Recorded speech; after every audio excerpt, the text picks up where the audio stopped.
you very much, Shocks. Welcome back, ladies and gentlemen. It is the start of the second place to fifth place tiebreakers. So 4 teams are in there. We are going to be primarily looking at Ninjas in Pyjamas versus Fnatic. That is going to be the first match of the day. So without further ado, let's get things underway, shall we? Let's look at the lineups, of course. The blue side, it is going to be Ninjas in Pyjamas starting out. In the top lane, of course, it is Mima, Maluno in the jungle, Bjergsen, who has been absolutely magnificent, single-handedly picking up all of Ninjas in Pyjamas and carrying them in a 5-man bundle over the line to get into this position. Freeze, you can see the smile on his face because he's happy to be carried. And Deficio, he's grinning stupidly as support.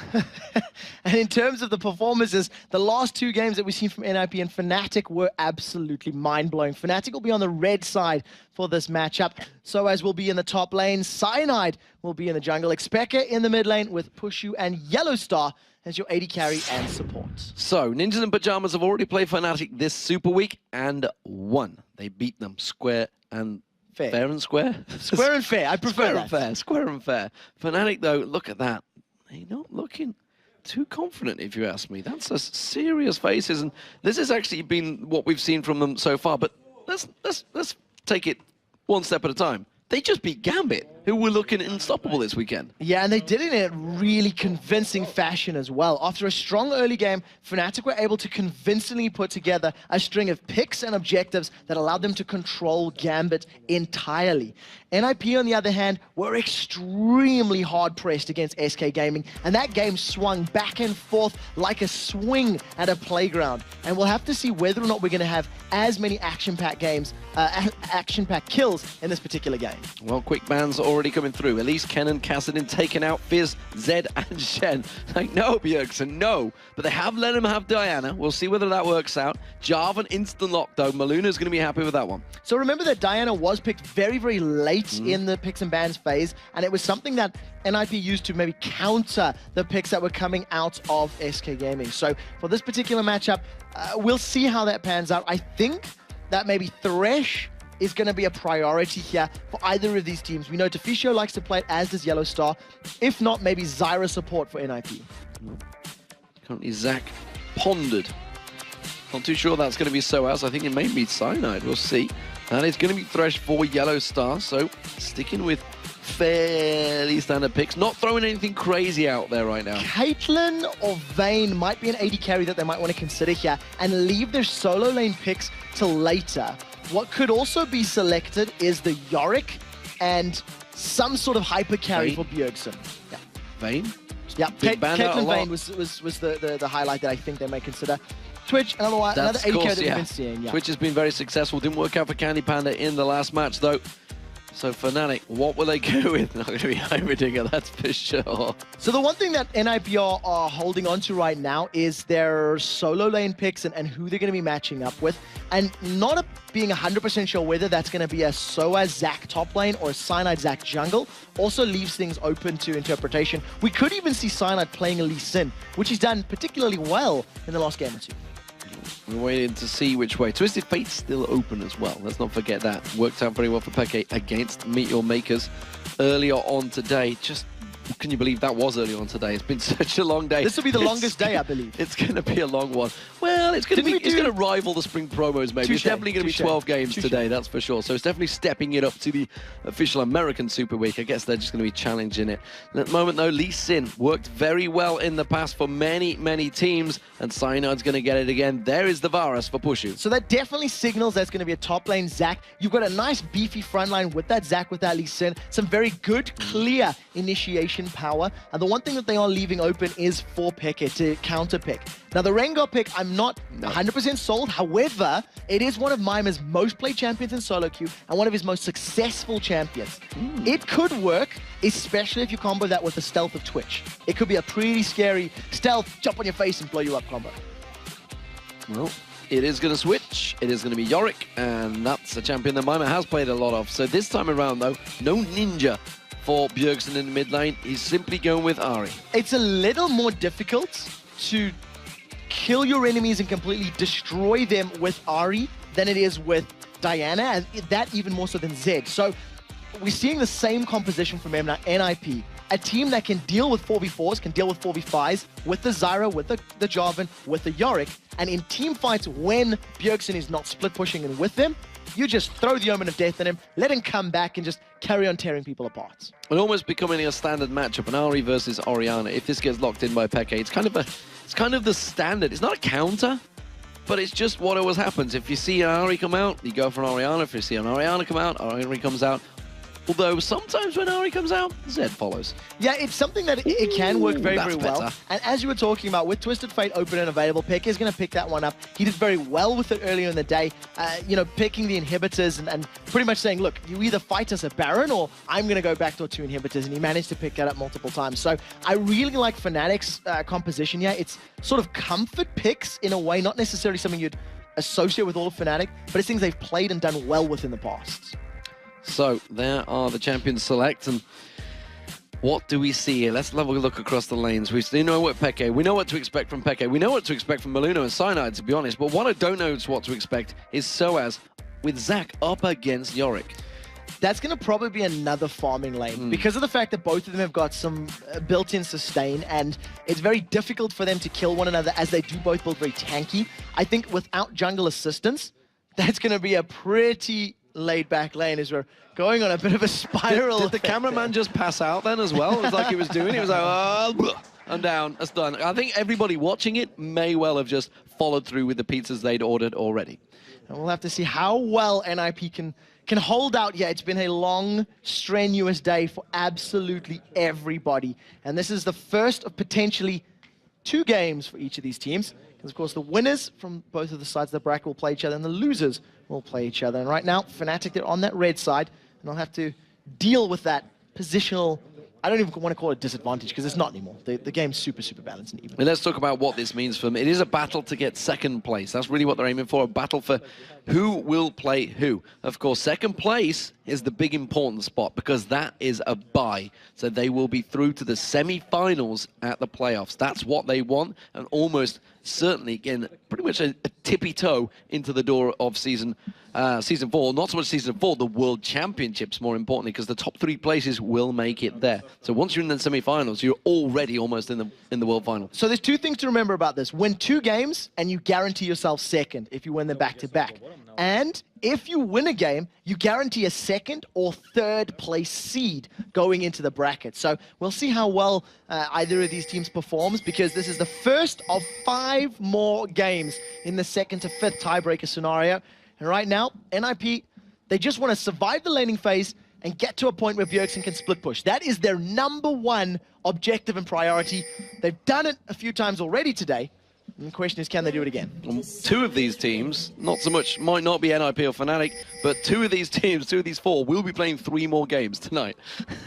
So it could be a long one, ladies and gentlemen. Peke, with that yellow card pulled already, was looking to go for that early invade. Did freeze spot them? He did ping it. Yes, he did. He saw them, gave them coverage. Are Ninjas in Pyjamas going to react? Are they going to go straight for in ward invasion? Yes, it will. Deficio feeling brave, feeling like he's going to step in towards the Fnatic jungle. While Fnatic, they want to go for that late invade. They want to get towards that red buff. At this point in time, the fact that this game, seeding is at stake and that all-important 2nd place, but on the same token, these teams are not going to be feeling the same amount of pressure that was on them earlier in the day. So we're going to see a little bit more, maybe even opportunistic plays, as you can afford to get away with it. You can afford to make those plays.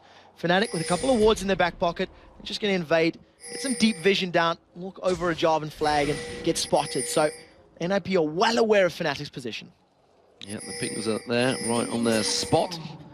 They have not gained any vision of them. They just simply getting their spider senses. Looks like Fnatic will back away from this one. Ninjas in Pyjamas, they're ready and waiting to go in towards their Deficio. Is going to use his plants to gain vision. Let's see which way he pokes it, tries to draw them out. Look at this, it's just simply bait, freeze, walks straight in there. He does put a ward around the backside. Now they realize it is safe ground. So let's look at lanes. We're going to have Mimir and Soaz. They're going to have a 1v1. It's something that Soaz loves to have. We'll see how it works out for him. Mimir and 1v1s has not worked out terribly well on Yorick so far. To be very fair, it has gotten better. So as the weekend's gone on and as more games have been played, Mimir has been improving. And Yorick in particular, his first game, wasn't good. Second game a little better. Third game, and we'll see how this one matches out. As Yellowstar's gone super low from that expunge. Yeah, got built up pretty heavily, and that expunge doing a big burst of damage there from Freeze. However, it was Pushu that was picking up the farm at the back, and Freeze only got that one CS. So despite the fact that Yellowstar took the damage, yeah, there wasn't actually an advantage built up. Freeze, meanwhile, will continue to clear out and get those minions back down there. Cyanide, he's on the red buff. He's going to be taking that one down nice and easy. Maluno, he's got himself that double buffed up as well, already taking the blue, not looking for any invades. The junglers just clearing their paths right now. Yeah, and until both junglers have got double buffs picked up and secured, I don't expect to see any sort of ganks or setups happening. I think that with both Jarvan and Lee Sin having very strong low-level ganks, the most likely lane is going to be mid or top to try and get their carries in a good position. Oh, we saw Maluno try and slide into that mid, but he is still on top of a ward, so Peke just sidesteps out of that charm coming through. Cyanide is ready and waiting. He's going to be doing raids just off the side. They may choose to go aggressive here on Maluno, but I feel that Peke just wants to farm right now. Yeah, at this point in time, again, not being level 6 for Bjergsen's Ahri, it is a little more difficult to guarantee these kills. Peke is well aware of Maluno's position, and you can see Cyanide coming in. The knockup lands. Does manage to land the knockup. Charm, oh, very close. They may turn this one back around on Maluno. He's going to get taken down. Yes, he is. The Ignite comes in. It's first blood Cyanide. It's not over yet. Third stun card comes in. It's going to be Bjergsen, but he's going to get Lee Syndrome. Pulls in there. He manages to take the tower hit. Peke flashed for it as well. And why the hell not? He got himself a second kill. Double kill to start the game off for Fnatic, but more importantly than just the kills, Cyanide gets a refresh on both his blue and his red buffs. So at 4 minutes on the clock, he gets an extended time frame on all of that extra damage and cooldown reduction from both of those buffs in his back pocket. So a very good, strong start, especially on a jungler like Lee Sin who can snowball and get into a power position very quickly. And seemingly a strong start from Soaz in this top lane as well. He's bullied Mima, pushed him back onto that lane. Mima, of course, battling for mana, going to try and chase him with those ghouls, try and push him towards Soaz. Soaz was looking to back off, and he will go back and buy. Started off with the Doran's shield, both of them in the top lane. This the bottom lane, though. What is going on here? It is a massive advantage for Freeze, really pulling ahead in the CS. Yeah, at this point in time, thanks to all of that damage Yellowstar took early, Yellowstar's not able to zone. He's not able to use all of that on-hit damage from his Flay onto either Freeze or Deficio, and he is actually outranged by Deficio as well. So at any point he wants to step forward and try to get some auto attacks down, Deficio is just going to use that Zyra and just lob out long-range auto attacks. So it's a good position for them, but they need to maintain that applied damage in order to keep that CS advantage. Look at the advantage, what Peke went for. He went for the very start item of a Sheen. He wants to get that burst damage, wants to try and critical hit on Bjergsen, try and do some of that burst damage. Doran's, double Doran's rings picked up by Bjergsen though. So one of the things that we've been seeing out of Twisted Fate players all weekend long is Boots of Swiftness, followed by Lichbane, and then some form of ability power item. And with the changes to pick a card, it's much more important to get in range at a quicker time frame. As you can see, gold card's locked, and it times out significantly sooner. So you can no longer zone enemies for quite as long. Freeze back in the mid. Went back to get himself out of Vampiric's Scepter. Double Doran's, meanwhile, was picked up by Pushu. And you can see, zoned out right now by Ninjas in Pyjamas. They're coming back into that lane. You'll see him try and fight their way back into it, but the battle between the two continues to rage. Freeze still continuing to make sure he sidesteps, just dodges out of that hook from Yellowstar. Meanwhile, the plants did go on towards Yellowstar, putting some damage down. We see Maluno is sneaking in. There is not a ward in that bush at the moment. He's got himself in here without being seen. Pushu's going to get caught out. There's the Dragon stance knock-up. Not going to be enough. Flashes were burned from both in the bottom lane, though. So that means Maluno, he's going to be making a follow-up call in a moment. Yeah, in order for Ninjas in Pyjamas to make up this difference, they need to get kills as soon as possible because Peke is level 6. So the threat of a Destiny gank onto this, you know, extended Freeze and Deficio lane is very, very present and definitely something that they need to be aware of. So they have backed off. I tell a lie, only one of them's backed off. Yellowstar backs off. Now we're seeing Pushu backing off, so he's actually going to go back and buy. See what he picks up here. 50 CS meanwhile for Peke. Peke is backing off as well, so he's going to get himself, he's already got the boots on there actually, along with that. Sheen gets himself the Mercury Treads actually, wants to make sure he gets out of that charm quicker from Bjergsen. Meanwhile, Soaz, he came back to the lane, only got himself a Ruby Crystal, so continuing to save up, I believe. Meanwhile, Tyra the Goddess was picked up by Mama. In terms of the item purchases and the fact that Destiny is available, Peke with Destiny and Exhaust is moving towards the top lane, so he may want to jump on top of Mima. Soaz has Let's Bounce and Ignite, and if they combo it all together, this could be scary. Gold card was primed. Destiny's going to come down in a second, and here comes Peke. There he goes, catches on towards Mima. Immediately, oh, Slingshot not going to catch on towards him. Let's Bounce, flash by Mima. Exhaust is going to be enough to slow him down. Tries to pop his ghouls down, but it is not enough to save his life, and Peke picks up the kill. So Mima did manage to flash the bounce, but was instantly followed by Soaz, as well as that exhaust coming down from Peke. So first use of Destiny secures Peke another kill, another one notched up on his Twisted Fate belt, as Freeze and Deficio are dealing with that extended farm. Now thanks to Mima going down, this should be a fairly safe invade and steal on Ninjas in Pyjamas blue buff. Maluno coming round, he's going to be too late. He may actually get caught out. Cyanide chases on. No, slides away from this one. Bjergsen's not going to have blue when he needs it. Yeah, and Cyanide decided not to chase that kill even after landing the Sonic Wave. He wasn't 100% convinced they could get the kill, so wisely backs away. And as you always see with those steals, when it's at risk of being secured by NIP, just smite it down and give your own blue buff to your opponents, or to your mid laner, which you'll see Peke and Cyanide securing in a moment or two. Well, they're going to have to go across there. I'm not too sure whether it's up. I'm sure Maluno had the blue buff on him back there. Well, I see the icon, but I'm still not sure whether that's just simply the gauze. He has got a blue icon on him, but it's not actually there. It's a graphical bug. Yeah, it is just a graphical bug at this time frame. The blue buff has spawned up. It was up fairly recently, and Maluno is there in range to actually challenge for this one. He only has red buff right now. There's no smite available, and Bjergsen is hanging around on the side. So they want to pick a fight, and with Deficio and Freeze coming to challenge, Maluno actually picks up that blue buff. Not ideal. Yeah, he was zoning out Peke. Peke was sort of like walking towards him like, no, no, no. There is definitely someone in this bush. I can't come towards you, Cyanide. Gonna have to be left alone. The charm lands. Is it gonna be enough to turn it around? Uses the Spirit Rush. Ignite going down. One more hit should do it. There it is. Bjergsen gets the kill. And he was forced to flash for it. A very good gold card, but it's not over as Cyanide wants Bjergsen. Cyanide catches on towards him. He's got that red buff on as well. It's gonna be doing that extra damage. There it is. The kick to the head. Roundhouse kick in Bruce Lee style to secure himself yet another kill. 2-0-1 on that Lee Sin. Boots of Mobility completed, so he's looking to gank and he's looking to control lanes, and also he's looking to control Bjergsen. If Bjergsen cannot split push and cannot duel and challenge anybody, then that means Fnatic are in a much better position to try and win this game. Freeze is looking to get the grasping root on Pushu. There's the Dark Passage thrown out. Wasn't required. Simply puts the shield down. He's going to work this one out. Look at the difference, though.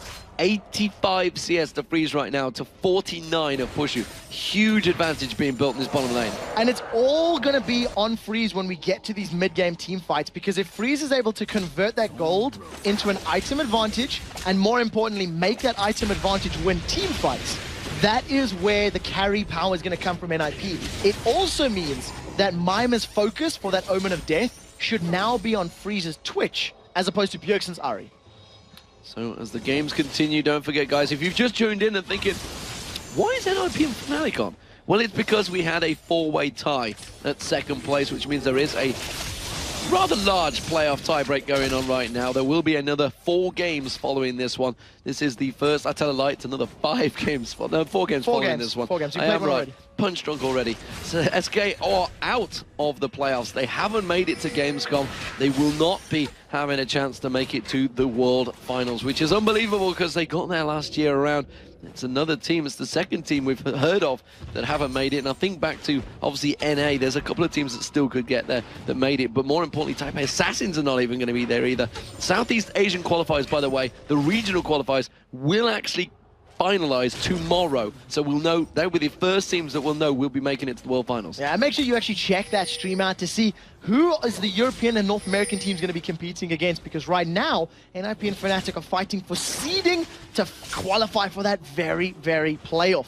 Maluno's been hanging out here on the side for a little while. He doesn't have any buffs, even though those little circles think that he is. And Peke's Charm. Charm comes in, Cataclysm follows. We do see Cyanide diving in. Has he got the damage to try and turn this one back around? Kicks him in beautifully. Peke tries to linger in the wings, uses that. Destiny gets the stun card on Maluno, but he takes a tower hit. It's a double kill for Cyanide, but it's a mistake judgment by Peke. He went just a little bit too deep on the Destiny. Crepo said it earlier today. If you are playing against Assassins, pick Exhaust. Peke knows this. Peke plays Assassins, and he was able to exhaust all of Ahri's damage inside that Cataclysm. So even though it looked fantastic for NIP landing everything, there was no damage coming out because it all been mitigated by that summoner spell. Soaz has Let's Bounce and Ignite available, and he may be thinking about this one, relying on that cell division to try to keep himself sustained. See if he can bounce his passive through this one. There is the aggression, but Myma tries to turn it around. Myma hasn't got a great deal of mana here, though, so Soaz is trying to bait him away from the minions. He's got a good wave there as well. Siege minion would be doing work. Lich Bane already picked up by Peke. He got those Mercury Treads earlier on, so he's going to be doing extortionate amounts of damage. And remember, as Peke always does, we'll be pushing those turrets. I want to see how and where Myma builds this Chalice of Harmony, because not only is he behind in CS, and not only has he struggled all weekend long, this item clearly signifies I need to stay in lane, I need to split push, and I need to have power available at all times.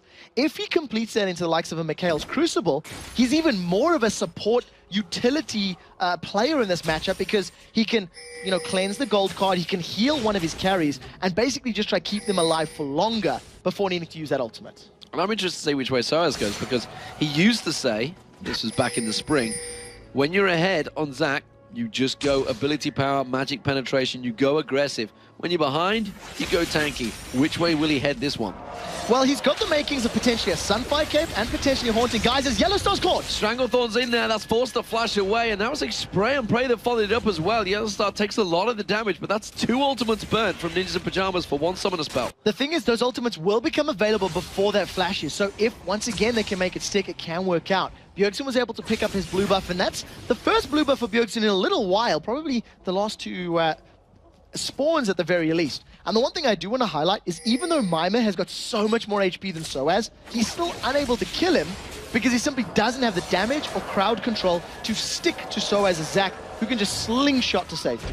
Well, Freeze is backing off. I believe the BF sword will be coming out here, so the damage potential. Nope, Tellarlight. He's going for Build Roller Cut. This Blade of the Rune King. Blade of the Rune King. Not going to go for the IE or Bloodthirst up first up on Freeze. On the Rat, sorry.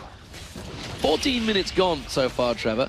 Not even a hint, not even a whiff of Dragon.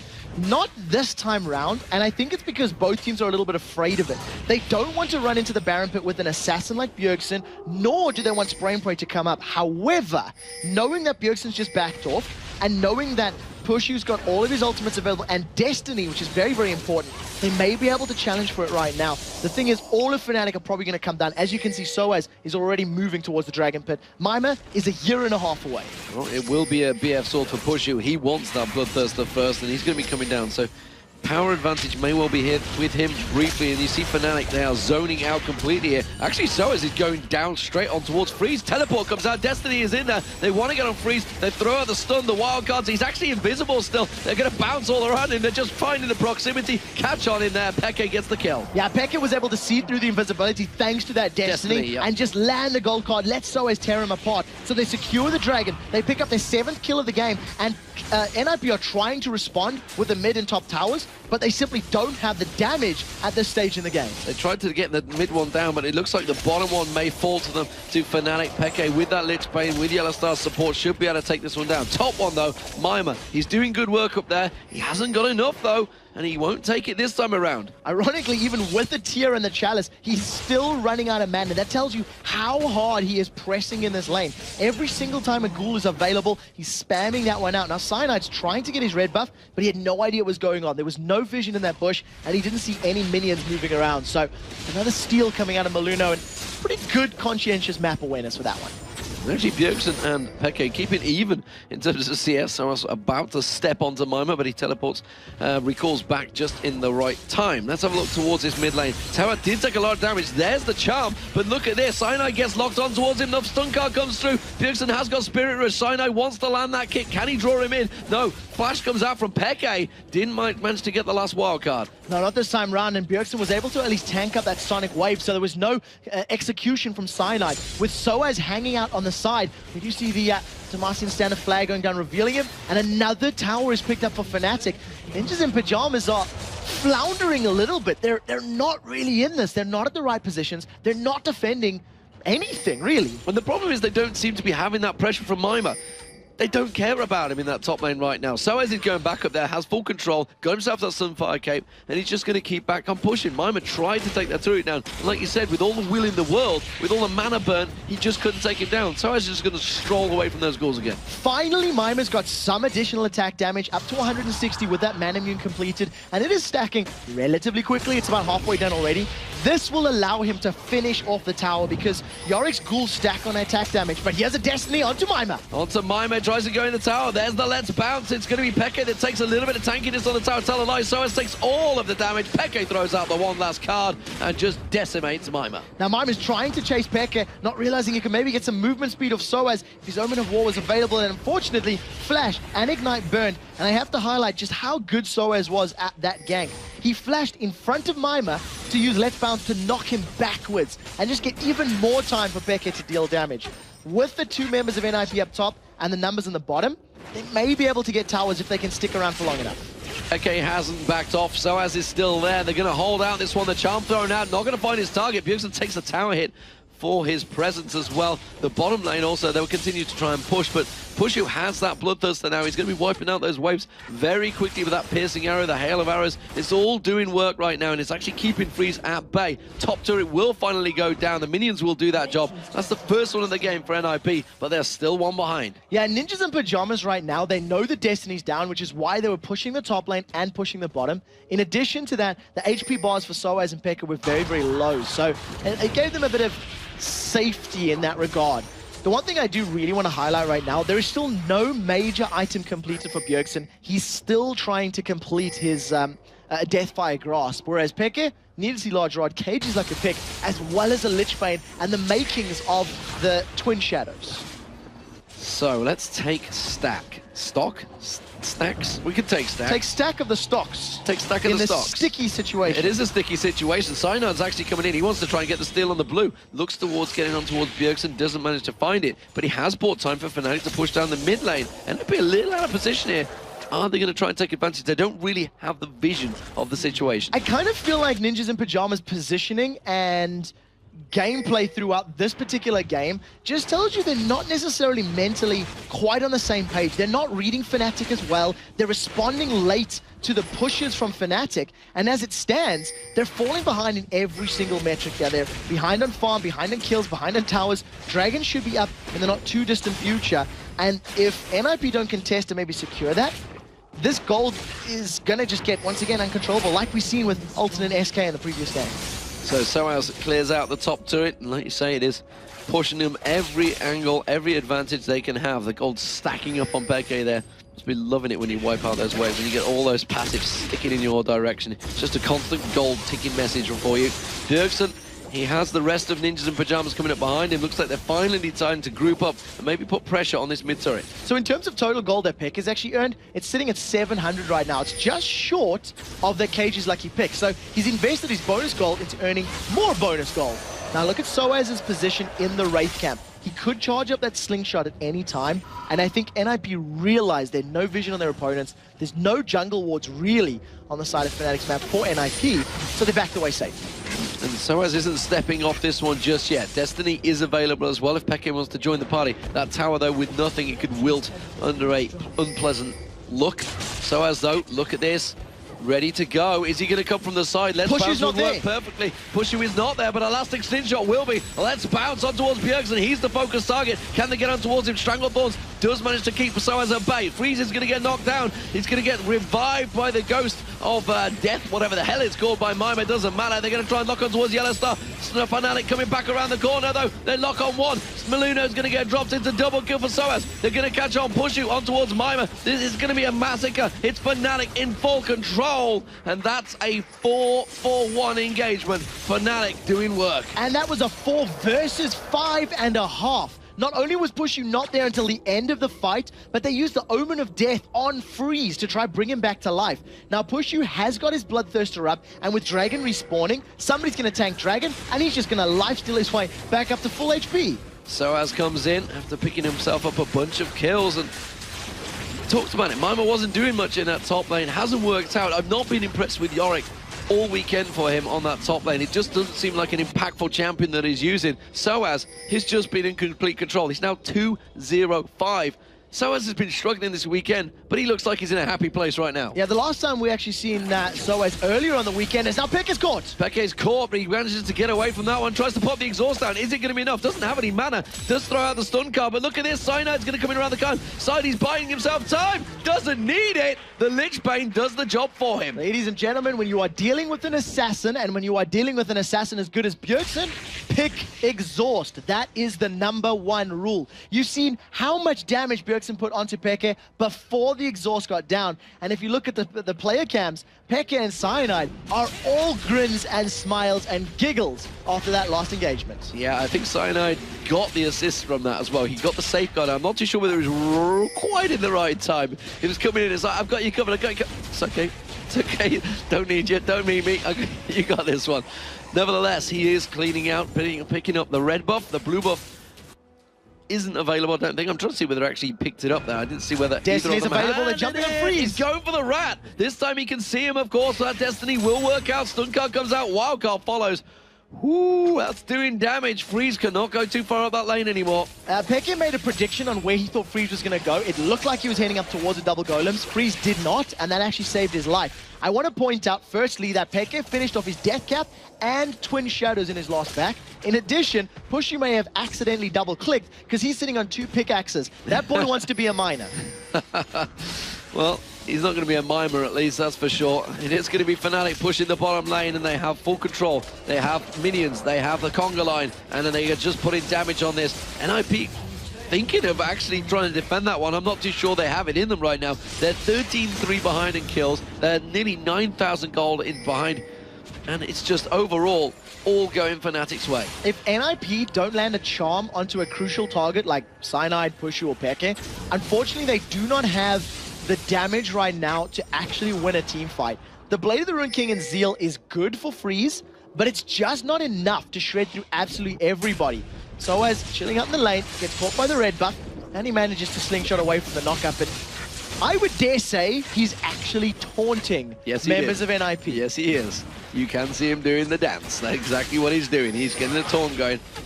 Elastic Slingshot and Let's Bounce is available. He steps off to the side. He's ready to go. Peck is miles away in the top lane. Oh, Yellowstar gets engaged upon. This is a little too deep, though. Maluno is just all out on his own there. Goes sliding in, uses that Cataclysm. The rest of the team were not on his page. They do get the turret down, but NIP have to back up. A kill for a turret, not bad overall. The Stranglethorns was decent enough to try and control the lane, but unfortunately it didn't set them up for any more kills. And thanks to Pekka being alone in the top lane and knowing that his opponents are super low on HP, he's stealing the blue buff away as the rest of Fnatic try to control and contain ninjas. They try and get in there, and they do get Elzyra. That's a plant killed. They can try and keep chasing on towards Freeze. While this is all happening, we got the Peke cam surely in action in that top lane. Oh, Charm on Cyno tries to get away. Of course you can't kill Lee Sin, just safeguards away. Top turret in the inner lane is going to go down. Soaz doing work, continuing, takes the Dark Passage and slides away. They've got nothing right now on Fnatic. They can't get the kills. Yeah, and Peck has just been left unattended in this top lane. He's got a lot of damage down.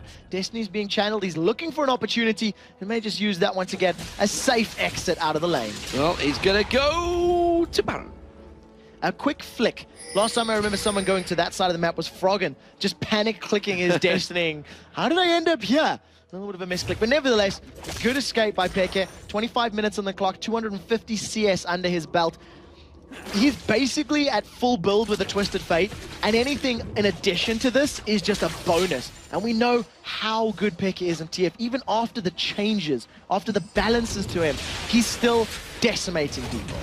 Blue buff, that's going to be picked up. It's Pushu this time that's going to take it because, well, Peke had already just picked up the blue buff from the NIP jungler, so why not allow him to have it? What can Ninjas in Pyjamas do about this one? Honestly, right now, is it a case of start discussing what the next matches be? It's going to be up against either Evil Geniuses or Gambit. Do they start discussing tactics right now? Because this game is close to over. I hate to say yes, but I do feel that if Fnatic whiff their sieges, that is the only way for NIP to get back in this. Fnatic have to basically miscalculate their tower dives and make mistakes trying to get inhibitors. And if they don't make mistakes, NIP are just too far behind. It's 11,000 gold, and they can just be popped. Look for Bjergsen to land a good charm, but even when he does, there's just not enough damage to kill people as my name is hooked. Well, he got hooked and there was barely anything that went towards him yet. It took him down to half health because he's actually not got any defense right now. This is what he did in the last game. Yeah, he's only got a Warden's Mail and a Kindle Gem to work with, and it's just not enough. He's sticking around in lane, and part of the reason that blue buff from Varus is so important is the long-range poke. Slingshot's being charged. Soaz is thinking about a dive. If NIP stick around, Soaz was definitely going to pull that trigger and lob himself at the Ninjas. Yeah, Ninjas have to back away from this one. We can see that Bjergsen's gone back to base. They might take the advantage here and go for the Ords inhibitor turret. Look at that. Every time those cards land from Peke, from Pushu, they're doing work. They're going to take it down. Soaz goes in. Let's Bounce comes on. Mima gets caught up. Chain of Corruption doing the job. Stranglethorn's having a good defensive work and trying to bounce him back in the air, but Mima will get taken down. It's Pushu with a double kill so far. Bjergsen gets caught out. The Wildcard's flinging past him. Lands the charm on towards Yellowstar. The Orbs not doing the damage they require. Destiny comes out. He's got in towards the back tower. Can we look at Peke? No, doesn't matter. He's already got the kill, and that was Bjergsen that he went diving for in the back. They secured the inhibitor as well as the tower and 3 kills, and even though their team did go very, very low, Fnatic did not make a mistake. They've now turned their attention to the bottom lane, and they're going to secure the 8th tower of the game. This potentially is game. However, they are very, very low. I think Fnatic may back away, pick up Baron, and then look to finish the game. Yeah, and why not? They've taken themselves 3 kills and 2 inhibitors in a push without the Baron buff. Do they even need that Baron buff? That's the question. They're 14, well, scrap that, 15,000 ahead in gold. 35 to 50k, just shy of 30 minutes. It's a big, big advantage. Do they need it? No. Should they go for it? Yes, because they can set up a lot of vision. Mima even flashed. This has to be surrender. Yeah, to surrender, you can see the headsets coming off. That is going to be Fnatic taking game 1 in the tiebreaker series. They're going to be going through to the winner bracket, so they essentially have themselves 1 step closer to 2nd place. First win from Ninjas in Pyjamas. Not going to work out for them. They're into the loser bracket. It's going to be Evil Geniuses versus Gambit up next. Who will they be facing? Fnatic right now really look like the team that we'd come to know and love throughout the spring and the summer split. They were able to answer every single question NIP threw at them. They converted every single advantage they had to objectives, and they didn't really make any mistakes at all in that particular matchup. So congratulations to them, and Peke on Twisted Fate, 6, 2, and 10. 4,000 gold ahead of anyone else in his team, and 6,000 gold ahead of the closest member of NIP. But I think one he's mentioning is Soaz, 209. He's not had a good weekend and not had a good super week. He's ill.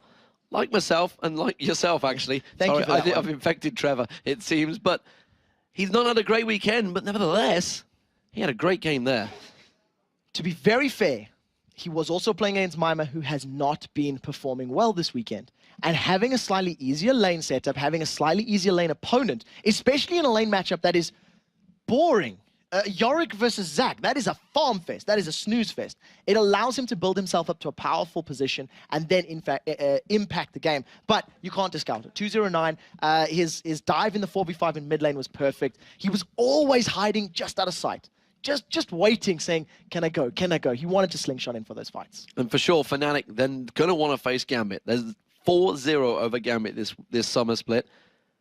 Not against EG, though. They're 3-1 down. They won't want to face them. Fnatic just beat Gambit not 3, 4, 5, however many games ago. They've done it already in technically the last game of the regular season. So, and that was a hell of a game. Well, that's why we're in this position in the first place, because this wouldn't have even happened. We just had 1 game done and dusted. Doesn't matter. That's not what happened. We have 4 more games to go, but more importantly, we got Joe and Jason waiting to break down this match. Thanks a lot, guys. And another pretty one-sided affair there. Fnatic coming out incredibly strong in the first game. Yeah, they did. I mean, they knew NIP's weak points. Camp Bjergsen, get some kills on him. Then they go straight for Mimir. I mean, he's not out farming Soaz anyways, but you get some free kills, get Peke going. You get that a potential for Peke to start backdoing from that top side, and they just completely shut him down. I mean, that's the story. Bjergsen didn't get his Zed, didn't get Fizz, and his Ahri just got completely destroyed by Sunlight's Lee Sin, who, you know, I think both of us actually agree that hasn't been that fantastic, but this game, it really was. Yeah, really stepped that one up there as well. And, you know, that means now that, you know, NIP on out of anything. That sounds strange to us. It's just a tiebreaker. It's not no knockout here. But they're going to go down now into the losers game where they still have a chance of kind of coming back up there and finishing then in the 4th position. So Yeah. it's all a little bit complicated. But they're going to drop down to lose the match. They'll play the loser of the next game as Evil Geniuses take on Gambit. Yeah, and I'm curious to see. NIP, I mean, they surrendered that game. I think that's the first time they've ever surrendered a game in both splits of LCS. I mean, they kind of knew it was over at that point, but are they going to take this time to, all right, what went wrong, guys? Let's fix it. Let's get into this next game against the losers versus, EG and Gambit and kind of come out big there. I mean, we always could see that, and it's up to them. So, I mean, obviously Fnatic move on. Quite the contrary to what we saw at the start of the weekend for them. The last 2 games that they've played, they've looked like Fnatic. They've won every game today. That's true. Yeah, they are. I mean, they're actually playing extremely well. I don't know where it came from. I mean, it was kind of just like SK going from week 8 to 9. They just looked amazing. Fnatic kind of went the opposite route, but then they've been able to finally get everything going. It might have been the pressure that finally made them start to play better. Like realizing, guys, we're almost out. We could potentially not be at playoffs. We could potentially not even be in the LCS anymore to requalify, and that might have got them going. Well, thanks a lot, Jason. We're going to head over to Shox, who sat down for an interview with Maluno. Thanks very much, guys. Yeah, Maluno, not the best game for you guys, and you beaten Fnatic already yesterday, but it seemed like this was a totally different team you were up against. Yeah, they played a bit better, but I think most of the game was just decided in the first 2v2 we had in mid lane, where they got 2 kills and we didn't get any, so then it's really hard to come back, because TF is going to get so much more pressure. Yeah, tell me some more about that. Letting XPK have TF is always a risk, and then when it doesn't go well in the beginning... Well, Ari is a decent pick to shut it down, and with Jarvan you can gank him pretty easily, but they predicted that I was going to come mid, and he's counter-ganked really well. Like, we saw Lee Sin at the rates, but decided to give it a try anyway. We were hoping we could, combo down Pekka, with my CC, and then the Charm follow-up, and just kill him before he could do anything. But that didn't really work out, and we died, so... Yes, you did. It was actually a pretty tough loss here. Does it have to do with the extreme conditions here, not having that much time to prepare? How did you do it? How did you get back into that mindset of, okay, we have to play more and we have to be focused? I think everyone on the team was just really excited right away. We were just okay, we get to play more, and it was all good. So mindset was fine, and I think just so much of the game was decided by the mid thing, because our bot lane were winning really hard. And if your AD carry is really strong when you have Yorick, then you're going to be really good late game. So, yeah, mostly it's the mid fight going terribly wrong. Yeah, but you still have games to set this straight. Next game going to be up is going to be EG versus Fnatic. Who you think you'll be up against? So basically, who you think might lose that matchup? Although it's... Both teams have been playing really well this week, so I'm not sure. I have no clue who's going to win. It's 50-50 in my eyes, and I don't really prefer playing either team either. They seem really strong, both of them. Okay, thank you very much and good luck in your upcoming match here tonight. All right, we're going into a short break, but of course more League of Legends. When we come back, we're going to see our second match of the 2nd to 5th place tiebreaker. It's going to be Gambit versus EG.